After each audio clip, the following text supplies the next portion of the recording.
Hello বন্ধুরা, তোমরা সবাই কেমন আছো? আশা করি ভালো আছো, সুস্থ আছো। তো আমিও ভালো আছি। মৌসুমি অফিসিয়াল চ্যানেলে তোমাদের সবাইকে স্বাগত জানিয়ে আজকে চলে এলাম রান্না নিয়ে। রান্না বলতে আজকে করব ডিম দিয়ে বেগুন ভর্তা। তো তার জন্য দেখো আমি কাগজ সাইজের একই সাইজের দেখো 4টে বেগুন নিয়েছি, আর এখানে টমেটো নিয়েছি। আর এখন আমি গ্যাসটাকে ধরিয়ে দেবো, দিয়ে অল্প করে জল দেবো।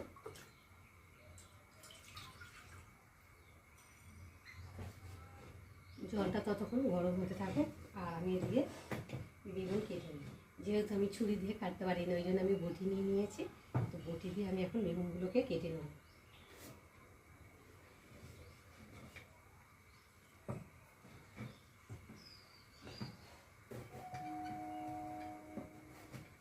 দেখো বেগুনগুলোর একদম দানা নেই, কি সুন্দর একদম ফ্রেশ বেগুন। আসলে ছুরি দিয়ে করলে সুবিধা হতো, কাটাটা ভালো হতো। আর বটি তো একটা হাত দিয়ে না ধরলে পা দিয়ে হয় না। তো দেখো এখন বেগুনগুলোকে আমি ছোটো ছোটো করে পিস কেটে আর জলের মধ্যে দিয়ে দেবো।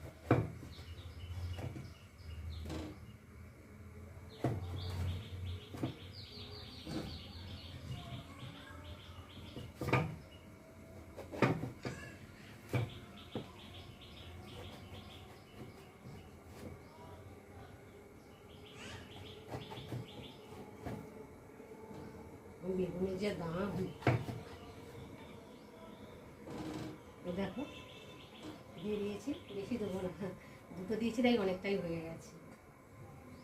আর দুটো থাক, বেশি দেবো না। দিয়ে আর এখন আমি ঢাকা দিয়ে হালকা করে সেদ্ধ করে নেবো, যেহেতু বেগুন তো একটুতেই গলে। বন্ধুরা, আমি বেগুনটাকে সেদ্ধ করে তুলে নিয়েছি, নিয়ে ওপরের খোসাটা ফেলে দিয়েছি। আর এখানটা নিয়েছি একটা টমেটো, আর রয়েছে রসুন বাটা, আদা বাটা, আর পেঁয়াজ কুচি, আর এখানটা রয়েছে জিরে, একটা ডিম, আর শুকনো লঙ্কা। তাওয়া বসিয়ে দিয়েছি, এবার তাওয়ার মধ্যে আমি তেল দেবো।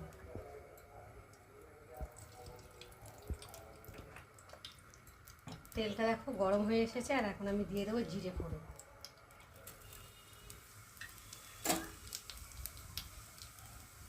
জিরেটা একটু ভেজে নিতে হবে।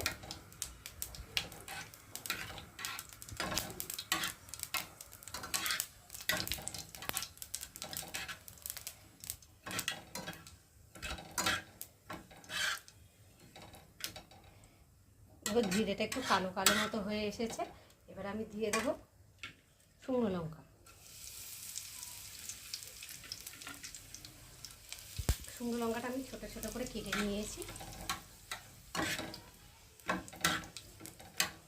এবার দিয়ে দেবো কুচানো পেঁয়াজ।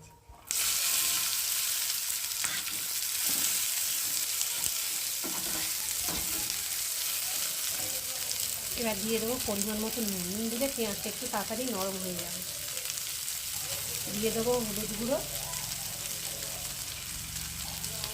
দিয়ে দেবো একটু লঙ্কার গুঁড়ো।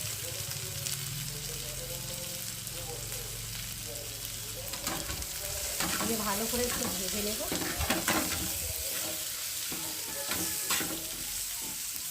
একটু পেঁয়াজটা লাল লাল করে ভেজে নেব। তো দেখো পেঁয়াজটা একটু বেশ ভাজা ভাজা হয়ে এসেছে, আর এখন আমি দিয়ে দেবো আদা বাটা আর রসুন বাটা। আদা রসুন বাটাটা ভালো করে ভেজে নিতে হবে, না ভাজলে তো একটা যে কাঁচা গন্ধ থাকবে, তাহলে ভালো লাগবে না। বেশ লাল লাল করে রসুন আদা ভেজে নিতে হবে, একটু সময় লাগবে ভাজতে।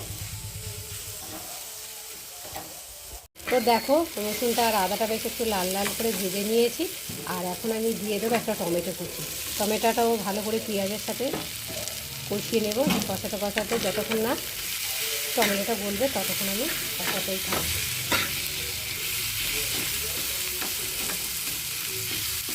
তো দেখো কষাতে কষাতে টমেটোটা গলে গেছে, বেশ সুন্দর মশলাটা ভাজা ভাজা হয়ে এসেছে। আর এখন সেদ্ধ করে রাখা বেগুনগুলোকে দিয়ে দেবো।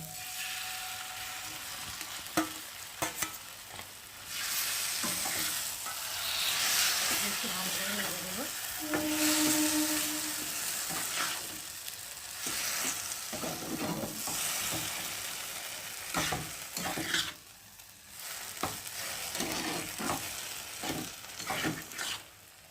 নাড়তে নাড়তে বেগুনের মধ্যে যে জলটা থাকবে সেটা শুকিয়ে যাবে, যতক্ষণ না শুকাবে ততক্ষণ নাড়তেই থাকবে। দেখো মশলার মধ্যে বেগুনটা দিয়ে বেশ ভালো করে দেখো নেড়ে নিয়েছি, আর অনেকটাই জলটা শুকিয়ে এসেছে। আর এই দেখো একটা ডিম ভালো করে ফাটিয়ে দিয়ে দেবো।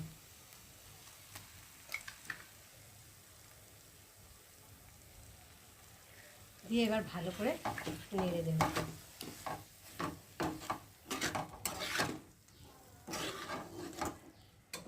নাড়তেই থাকবে যতক্ষণ না আরও একটু মানে শুকনো শুকনো ভাব হবে, একদম শুকনো শুকনো ভাব করতে হবে, তাহলে খেতে ভালো লাগবে। আর ডিমটা দেওয়ার সঙ্গে সঙ্গেই নাড়তে হবে, নাহলে তো গলা লেগে যেতে পারে।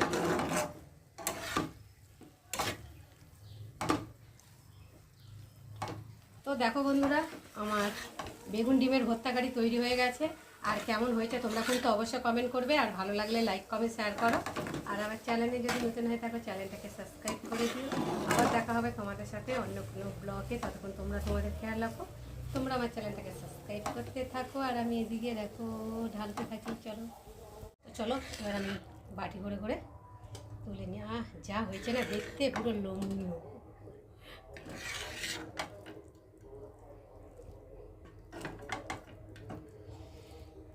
দুটো বেগুনে দেখো কত হয়ে গেছে, তাহলে সবগুলো দিলে কী হতো।